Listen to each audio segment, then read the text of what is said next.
So hii video inaonesha the moment yenye hiyo accident ilikuwa ina happen on the Kariandusi road, unaona. Hii road ni highway ya kutoka hii Nakuru, Nairobi Nakuru highway, unaona. Like the collision, umeona hiyo collision? Like hadi kukakuwa na inaitwanga aje? Like dust ilitoka kwa lami, unaona. Inakuonyesha how powerful the impact ilikuwa, unaona. And then you can see hiyo trailer after kugonga hiyo Nissan hiyo design, like kuna venyadi venye ilizima ikaanza kutoka kando ya barabara, unaona. And the impact inakaa ilikuwa so loud that unaona hiyo accident imehappen huko far, huko penye unaona huko, but still watu wenye wako huku far end kwa CCTV camera, you can see them wali notice the accident, wakaanza kumove towards the sound, unaona.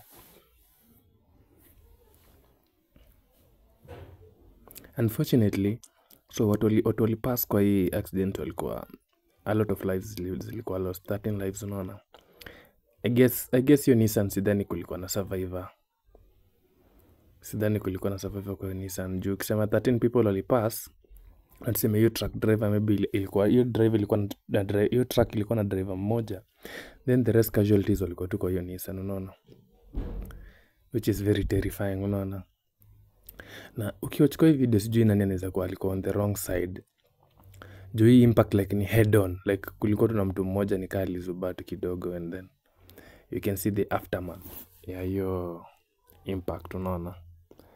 Like hata hii Nissan sidhani kuna mtu angepona hapo mbele. Ona vile mbele inakaa something from sijui wapi, unaona. The trailer iliharibika tu hapo chini, bumper, and then hapo mbele.